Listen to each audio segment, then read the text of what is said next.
Welcome to the Women Lighthouse podcast, your friendly guide through all the ups and downs of life. We're here to remind you that every woman has the strength to take charge of her journey and make her dreams come true. Each week, we'll share heartwarming stories and helpful tips from amazing women who have faced their own challenges, come out stronger. Tune in, get inspired, and let's start this exciting journey towards achieving your dreams together. The Women Lighthouse, your guide to a brighter tomorrow. Hello, ladies. You're welcome to the Women Lighthouse podcast. It's great to have you on the show today. So, just in case you're not following me on YouTube, the Women Lighthouse podcast has been an audio podcast for over a year.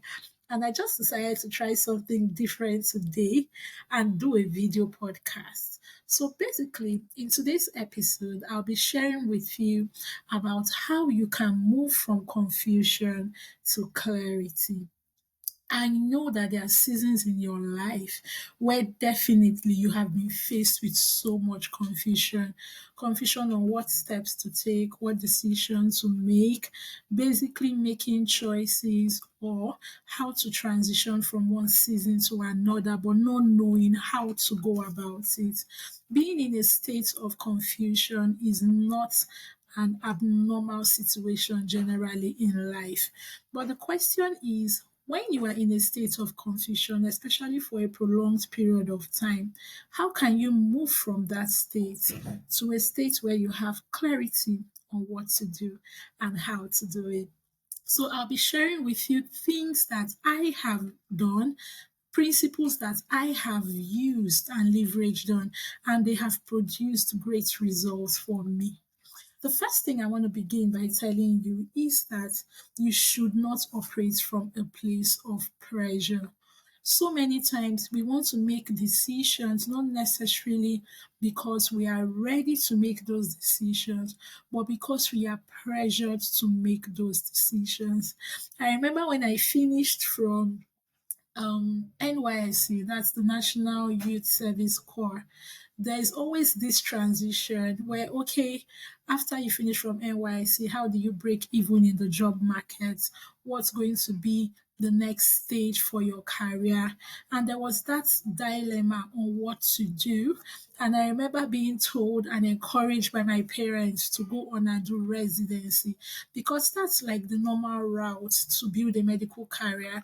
Once you're done from medical school, you move on to your internship. From there, you move on to NYSC, and from there, you start your residency. But I just knew within me that just wasn't the path I wanted to take. I didn't want to go into a residency training program. So I decided, what do I do? There was that pressure. And the path towards my career growth from the day I finished and graduated from medical school till date has not necessarily been that straight, clear road where I knew what I wanted to do clearly and how to get there. So the first thing I would say is you do not have to make a decision from a standpoint of pressure. You should rather think from a standpoint of purpose and intention.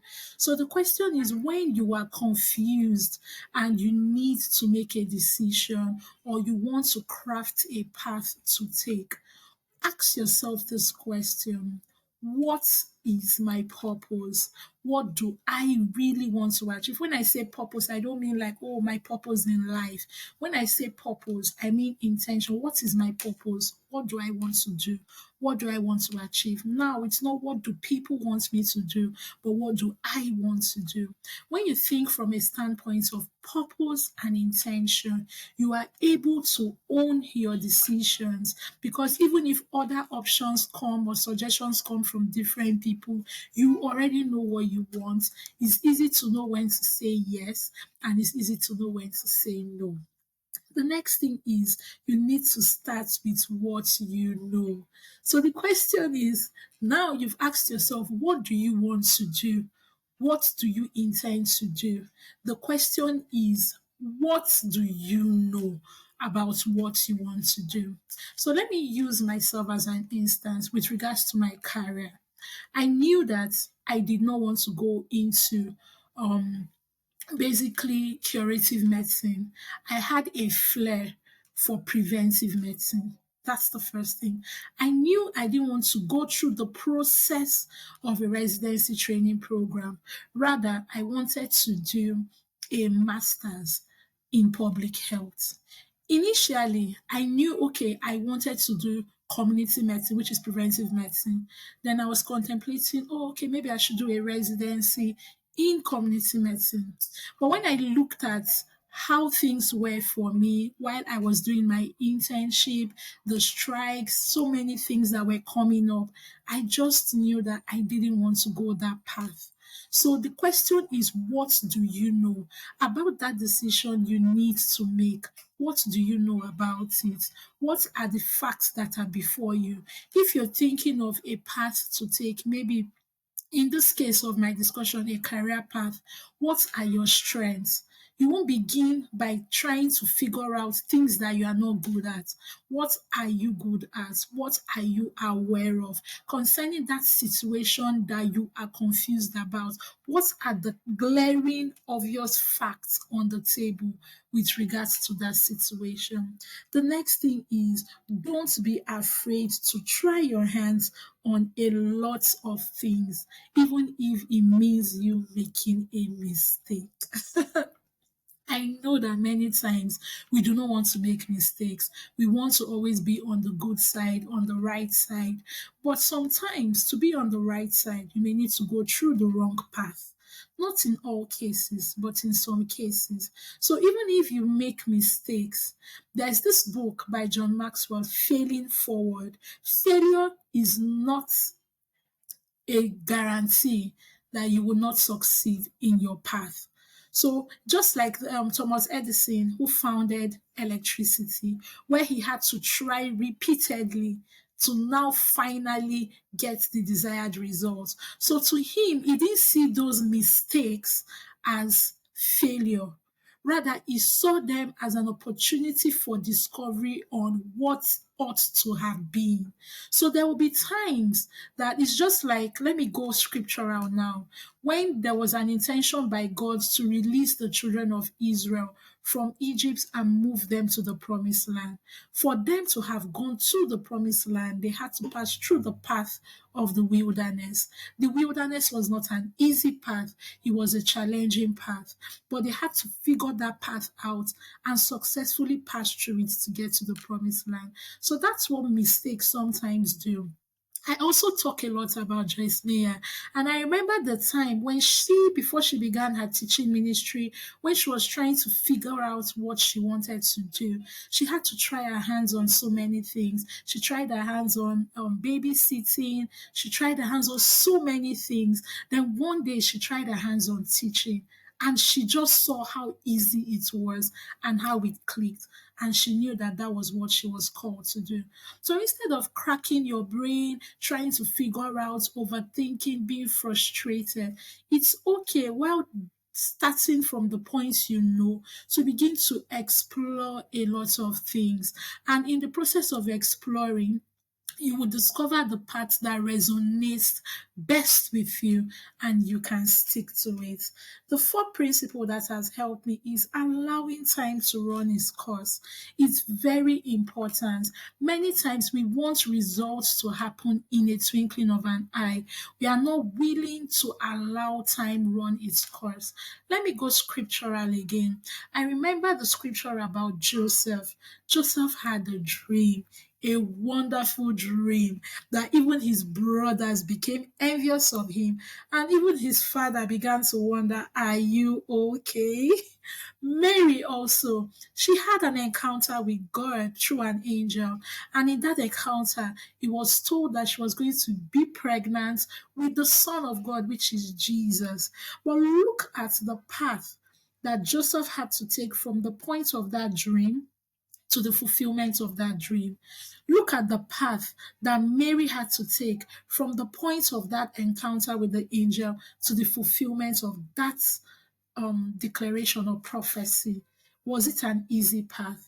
They had to allow time run its course. It wasn't an easy path. They had to encounter a lot of things in the process.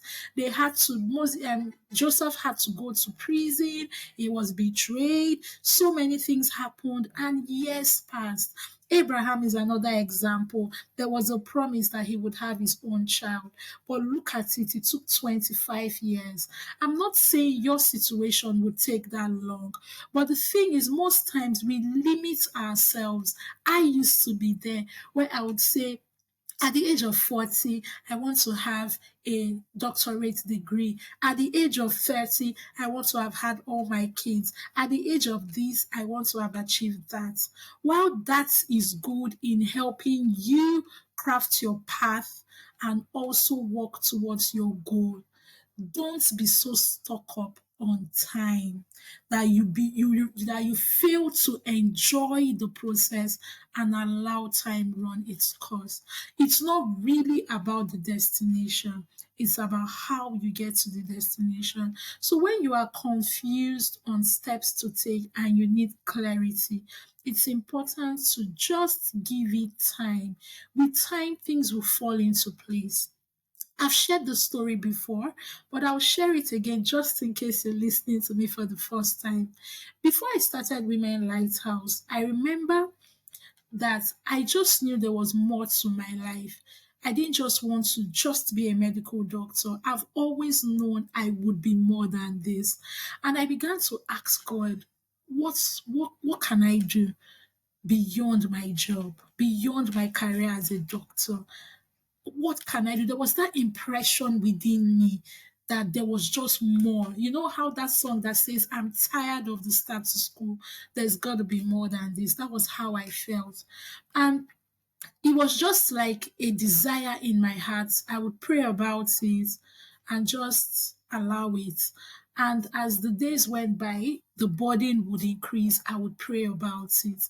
And the way the vision of Women Lighthouse came, I didn't have to crack my head, overthink, overburden, be worried, research. No, I attended a conference virtually, and the person that ministered, Pastor Nkechiene, prayed for clarity.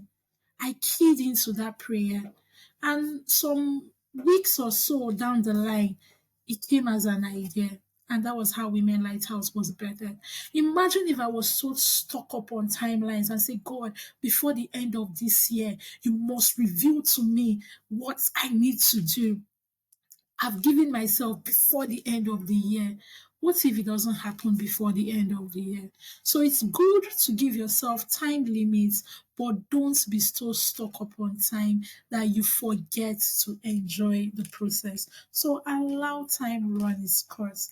The fifth strategy that has helped me is ask God sincerely for direction and follow his leading. And that's what I've talked about in this previous analogy that I gave on how I was able to gain clarity concerning Women Lighthouse. It may seem insignificant, but why is it important? God created you. The word of God says in Jeremiah that before he formed you, he knew you. When you want to know more about the product, you ask the manufacturer. The consumer will not have as much information about the product like the manufacturer would. So why won't you want to ask God for clarity when he knows your end from your beginning and he knows the beginning from the end? When he's the all-knowing God, when he's the one that created you in his image and his likeness. So it's important. I remember when I was a bit younger reading a book by Joyce Meyer, How to Hear from God. That book helped me. You know, most times we ask ourselves, must it be a very thin, small voice or something spectacular and all that? But when you build a relationship with someone, you get familiar with the voice of that person. So even if my eyes are closed and my husband speaks, I know he's the one. I don't need to see him to know he's in the room. But if you want to know how God speaks to you, it begins by building a relationship with him. So it's important to learn how to hear from God through building a relationship with him. And in your state of confusion, ask for clarity. I remember the story about David when he needed to know if to go forward and go to war to be able to reclaim the people and the things that have been stolen from him when he was absent. And he sought the face of God and said, should I go or should I not go? Why was it important for him to seek the face of God? Divine directions helps you make minimal mistakes. Not that you may not make mistakes sometimes during your path from confusion to clarity, but they will be minimal in all honesty. And the sixth and the last strategy that has helped me is speak with people who have successfully gone ahead of you. I'll begin explaining this point by narrating my experience with a senior sister and a mentor. I remember there was this path in my career. Okay, yes, I know I want to do public health, but I wanted to transition from clinical medicine to non-clinical medicine, still in the public health field, but working in the development space. I was also confused because at that time in my office, they were sort of like laying off people. And I was like, okay, I need to have another source of income. I need to have a plan. And I think I was discussing with someone, I want to get a remote job.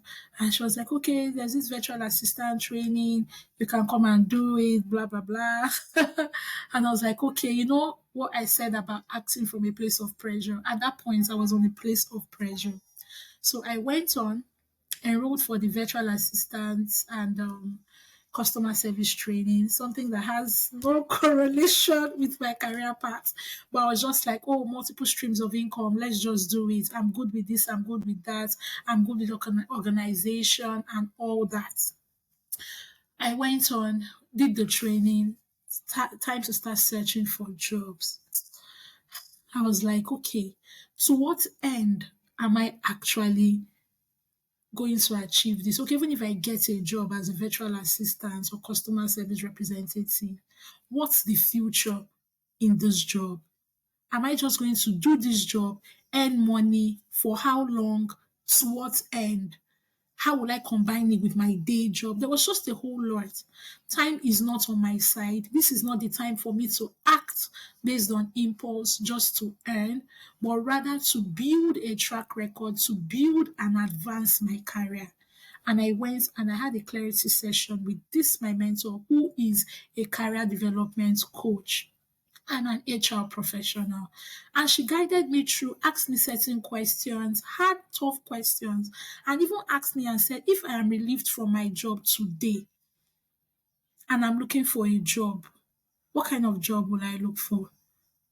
Will I look for a job in the line that I really want to do? Will I be willing to stay at home for a few months to put myself together, maybe even work as an intern or a volunteer in the path I want to build a career in without necessarily being under pressure to say, oh, I'm going to look for a job just for money? She asked me some really deep questions that got me thinking, and I was like, wow. And that changed my mindset. By the time I went and sat down, reflected on all she said, began to write down and all that, I began to gain clarity. That was when I defined my career path.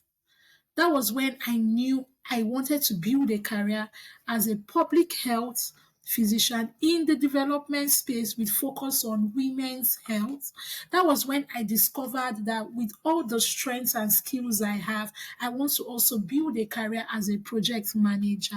And I began to craft a plan for my career path and began to implement it. Clarity. So sometimes the answers to your questions may just be hidden with having a session with someone who has been where you are at the moment or has the resources, the tools, the experience, the expertise to guide you on how to navigate. I always tell people that making mistakes from personal experience isn't so pleasant. Rather, it's better for you to avoid mistakes through someone else's experience than through your experience. And that's what I'm telling you today. You need to discover someone who can serve as a mentor and will push you in the right direction, open your eyes to see things. Remember the story about Moses and his father in law. When his father in law spoke to him and said, "You cannot do ministry this way. If you do ministry this way, you will burn out." Moses was a man that heard from God. Hearing from God was not his problem. Moses was a man that had had series of encounters with God, the supernatural, the ultimate man that brought the children of Israel from the great Pharaoh and led them out of Egypt. Moses' CV and resume was this big. But despite that, he needed that one person in his life to serve as a guide. Same thing with Elijah and Elisha. Same thing with Naomi and Ruth. So you can see that you can't afford to do life alone. If you want to get better clarity, connect yourself with a mentor that can guide you through. So these are practical strategies that I've been able to implement thus far in life, and it has helped me gain clarity on different aspects of my life every time I apply them. I hope this was helpful for you. Thank you so much for listening to me today on this episode of the Women Lighthouse podcast. And I look forward to having you on my next episode. See you later. Bye. Thank you for tuning in to today's episode of the Women Lighthouse podcast. We really hope today's episode has given you some great tools, resources, and a boost of confidence to take charge of your journey. If you enjoyed this episode, be sure to subscribe on our YouTube channel and hit that notification bell so you never miss an update. You can also follow us on our social media handle for even more tips and a wonderful community that's all about supporting your growth. Join us next time for more uplifting stories and encouraging insights. Until we meet again, keep shining bright, stay inspired, and embrace your unique path to a better tomorrow.